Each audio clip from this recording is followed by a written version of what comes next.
That car you're still paying off is not just losing value, it's reporting on you. The average new vehicle in America costs $50,000. Most buyers are trapped in 7-year loans, and the moment you drive it home, it starts uploading your location and braking habits to data brokers who feed that information to your insurance company. A secret movement of drivers has figured this out. They're ditching the modern market for pre-2008 analog cars bought with cash. This is not nostalgia, it's financial self-defense. And the trap they've walked away from is exactly what we're about to expose. The mathematical reality of buying a new car today begins with a single, stark figure. Kelley Blue Book reports that the average transaction price for a new vehicle sits at $50,080. To make this massive number fit into a standard household budget, the auto industry has quietly restructured how Americans borrow money.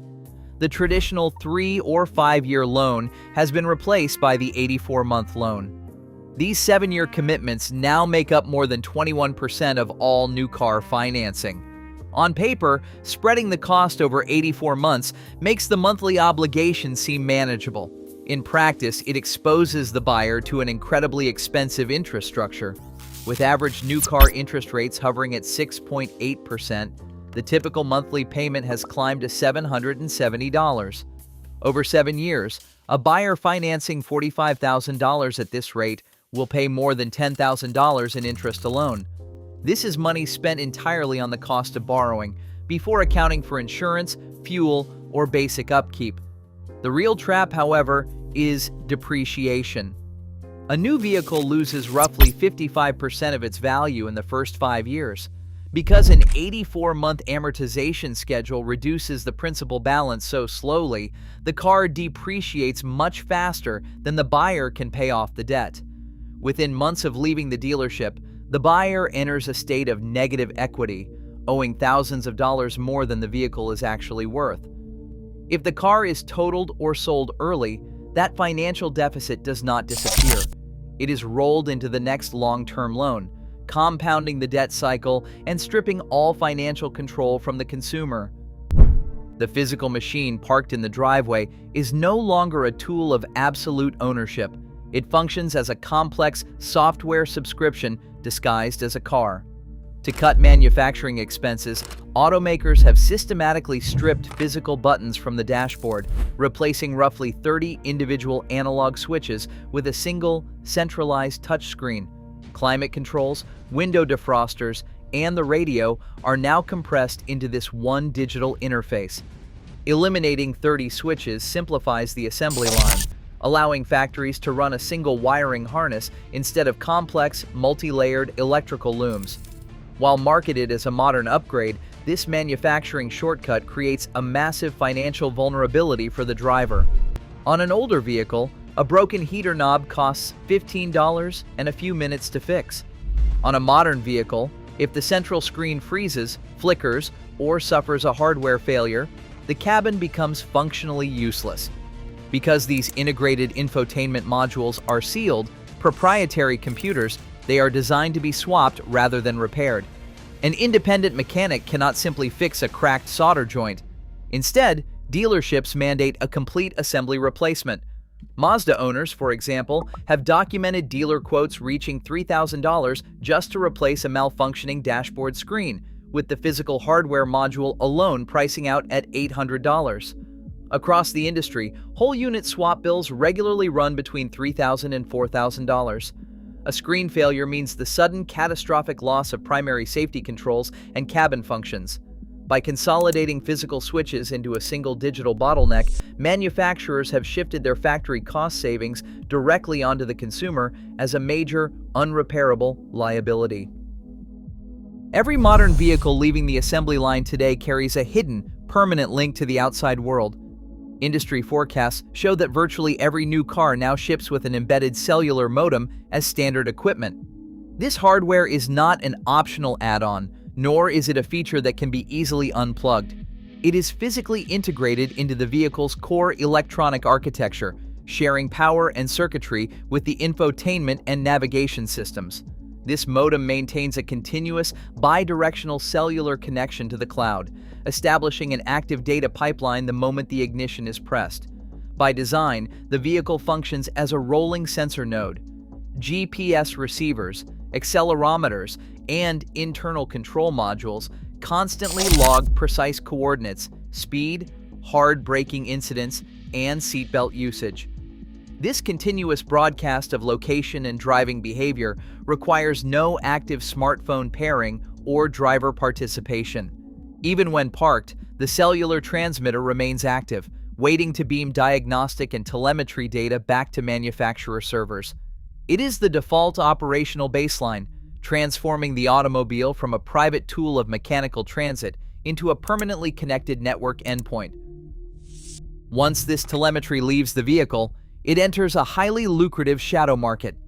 In January 2026, the Federal Trade Commission finalized a landmark settlement with General Motors and OnStar, exposing how the automaker harvested precise geolocation, seatbelt usage, and driving behavior metrics without clear consumer consent. This data was quietly routed to major brokers like LexisNexis and Verisk, who aggregate and enrich the streams into comprehensive risk profiles. Insurers then purchase these profiles, feeding them directly into predictive actuarial models to adjust premiums. A single hard-braking event can trigger an immediate, punishing rate increase, turning a split-second defensive maneuver on the highway into a long-term monthly penalty. Landmark class action lawsuits filed in Texas highlight how drivers are hit with sudden, unexplained premium shocks, only to discover their insurer purchased years of their private driving history behind their backs. The buyer ceases to be an independent owner.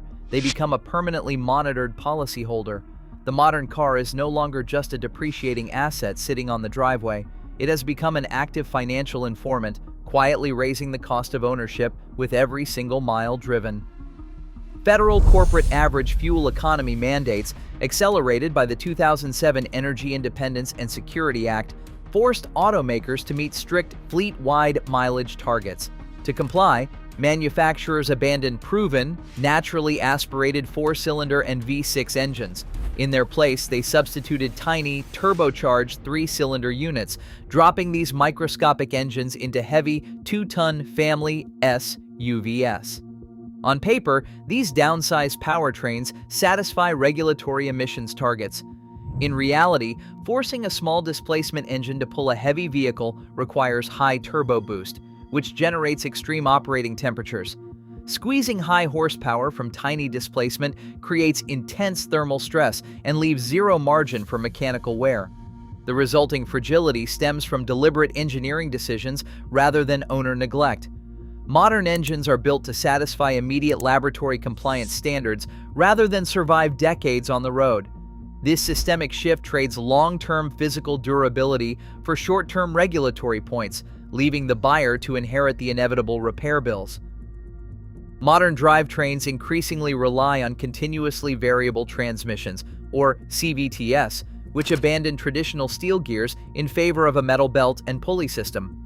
To alter speed, a steel belt slides continuously along smooth, adjustable cones, relying entirely on intense friction to transfer engine power. This constant friction creates a severe, inherent wear pattern. Across multiple brands, service logs and warranty records reveal a steep spike in transmission failures clustering right at 70,000 miles. When these units slip or fail, the traditional repair path is blocked. Because CVTs are highly complex, sealed systems, independent garages cannot easily rebuild them. Instead, dealerships mandate a complete unit replacement. A new CVT installation regularly costs between $3,500 and $8,000. For many owners, this sudden bill exceeds the depreciated value of the car. It transforms the vehicle from a long-term tool of independence into an asset with a built-in expiration date, forcing drivers to treat the drivetrain as a ticking financial clock. Finding a way out of this high-tech trap does not require traveling back to the era of carburetors and manual chokes. There is a 12-year window where automotive technology hit a perfect, durable equilibrium. It begins in 1996, the year the federal government mandated the OBD2 diagnostic standard for all light-duty vehicles sold in the United States. This single rule forced every manufacturer to install a universal, standardized port under the steering column. For the first time, drivers could bypass expensive dealership diagnostics entirely, reading engine codes at home with a simple $20 scanner. Vehicles built between 1996 and 2008 occupy a highly functional middle ground. They are modern enough to feature electronic fuel injection and reliable computer sensors, ensuring practical, everyday usability in freezing winters or daily highway commutes. Yet, they completely avoid the modern digital stack. There are no touchscreens to freeze, no over-the-air updates to lock functions behind paywalls, and no automatic start-stop system straining the starter motor. Instead, these cabins are defined by physical durability, steel keys, thick copper wiring, analog gauges, and mechanical HVAC controls. If a climate slider breaks, a replacement module costs about $5 at a local junkyard and takes 10 minutes to swap. It is mechanical transparency built to last, long before cars became computers. The practical search for an analog vehicle leads directly to a few highly durable model families. For everyday commuting, the late 1990s and early 2000s, Toyota Camry and Honda Accord 4-cylinder models stand out as reliable choices.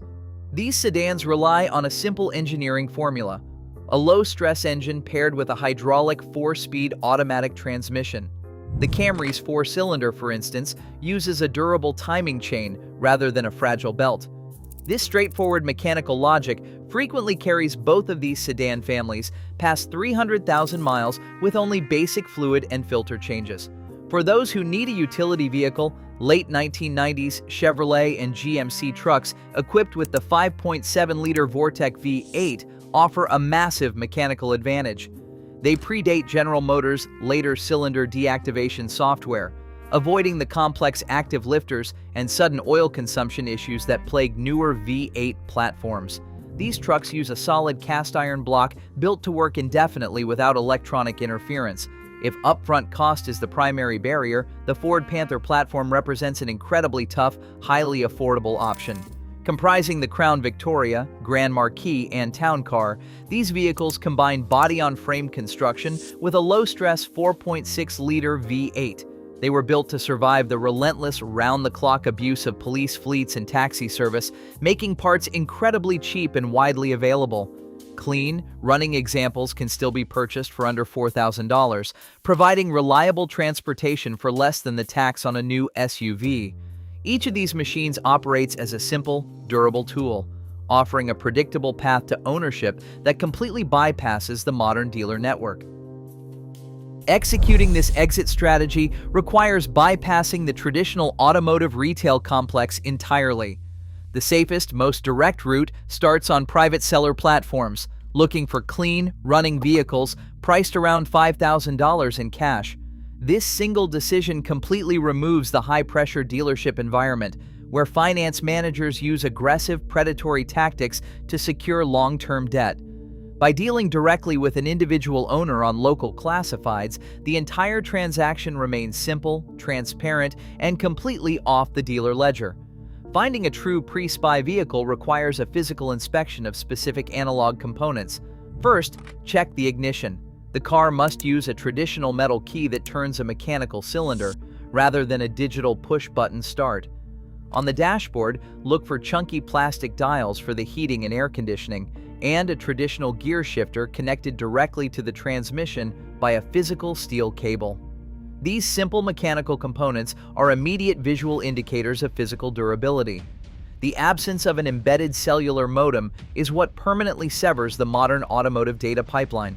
Without this hardware, there is no active wireless transmitter broadcasting speed, location, or private driving habits.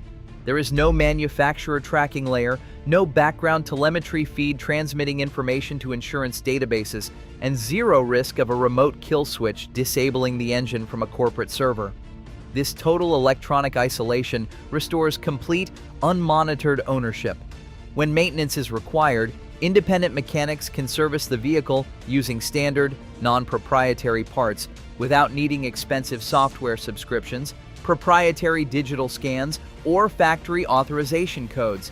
This simple transaction successfully bypasses the modern automotive trap, returning absolute financial and physical control to the person behind the wheel.